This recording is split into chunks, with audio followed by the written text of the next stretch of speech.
So a little about me. I started Stepforth Web Marketing in 1997.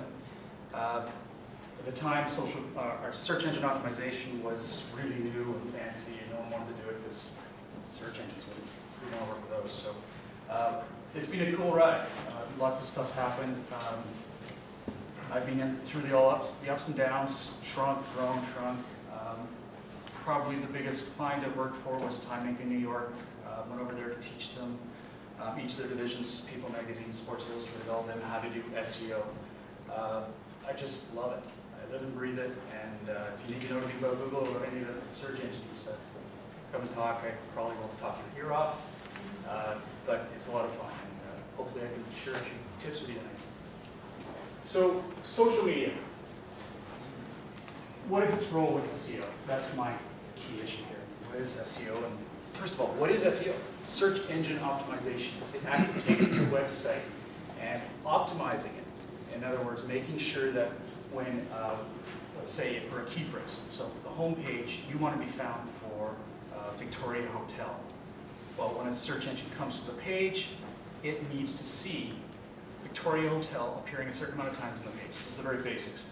And when it sees that, it starts to realize that this page is obviously about that. It should get a ranking for it. Now, getting a top ranking is based on credibility.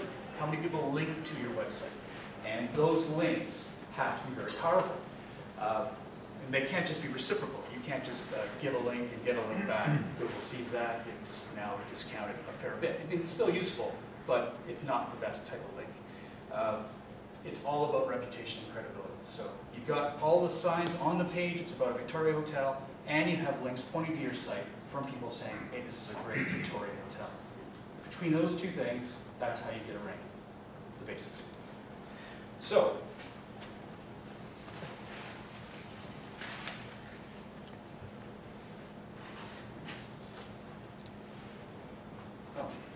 probably help if I took back my novel here.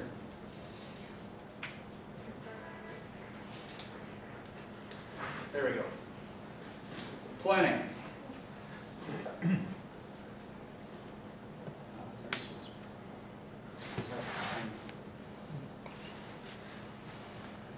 Identifying your audience. And we've already mentioned that a little bit there. Rob mentioned at the beginning. It's really critical. First of all, whenever you're even doing a website, you want to identify your audience first.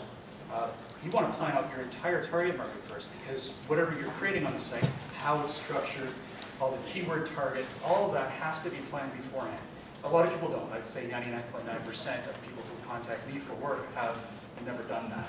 And in fact, a lot of them have their site brand new, all designed. They come to me and go, let's get some rankings. They're all, it cost me $50,000. It's the most beautiful site I've ever seen. And I go look at the site and I'm just it looks beautiful, but it's all flash, or there's some issue about it that's completely search engine unfriendly. It's my made up word today. Unfriendly. It's just search engines can't use it, so we have to go back to the drawing board and make changes. I'm the evil man to the webmaster, web designer. They just hate me because they look bad. They get all this bad flag. So I'm trying to work with them to make them look good too. It's just a lot of stuff. Okay, so identify your audience. Usually this moves with my tools to use. Google Ad Planner. It's actually, if you ever heard of DoubleClick, it was a advertising platform that Google bought, I guess, 3 years ago. I don't know, a very good time. But what you can do with this is you can specify, let's say you find out that Facebook is a place that you think a lot of your users might be. Or actually, let's take something more generic, like targeted, like Twitter. Okay, so a lot of my users are probably on Twitter because they're this age or this age. Well, you can go on there and find out the demographics of the most common people that are on Twitter. It has it. I mean, this is Google. You know they got this data. You don't want them to have it, they got it. So that information is there, and it's yours to use, and you can do an immense number of searches.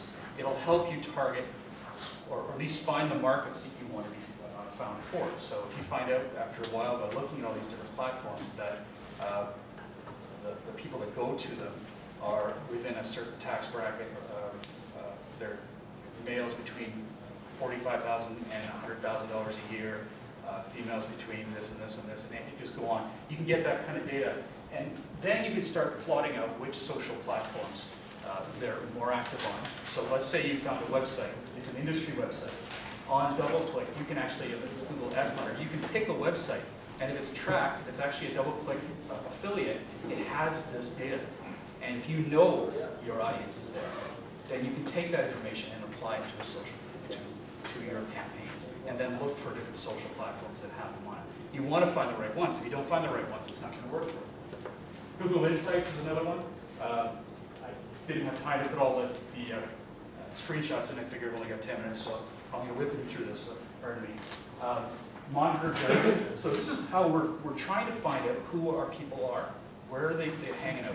Is Twitter a good place for you to be? There's no point in spending time on it if it's not the right place to be. Well, you can monitor jargon using Google Alerts. You can go to search.twitter.com and do a search for some jargon in your industry and start tracking these. And as soon as you do that, you can start to see who is talking about, how often it's being talked about, their knowledge, like their level of knowledge. Once you start to get a concept of how good they are at what they do, like they're talking about it and they obviously know what they're talking about, okay, well, these are the kind of people you might want to target. Or maybe they're too close to your industry. There's a lot of thoughts, and really it's a lot of planning. You've got to think through it. Or you can also stop. There's LinkedIn, there's Retagger. Let's say you know of a few people in your industry that they're doing it right. Where are they hanging out? Well, go to LinkedIn. On there now, they actually link their Twitter. They can put their Twitter address there. Well, follow them. See who they're talking to. Go to Retagger. Often they'll have a Retagger card, they call it. And essentially, a Retagger card will have all the information, where they're hanging out, all their social platforms they're hanging out. It's like a blueprint for you. It's an awesome trick to finding out where your competitors may be lying and how to match them. Get to know them. Lurk. Yeah. So just find out who it is that you want to you want to track. Like, let's say you were monitoring everyone who mentioned the word AMAG, A-M-A-G, an acronym. Well, as you start seeing people talk about it, you can say friend, friend, friend. You want to befriend all these people. Now you're tracking them all. Lurk. Just see what people are talking about. Get to know them just through that. Or you can jump right in. If in doubt, though, lurk. You don't want to get in there and offend anyone. And once you've done that, you can start participating. You'll know what people are talking about. Just, hey, I noticed that link last week, and I saw another one. And you mentioned this last week. I think you stumbled it. And this week, I found one as well. Here it is. And they're going, wow, you remember what I said last week on Twitter? You know, if you're planning a business or if you're doing this kind of work, it isn't unrealistic that you're going to have that kind of a memory, or you can even write them down as you go. This builds friendships. It shows that you really care, you're really listening. And again, we'll build a network that you need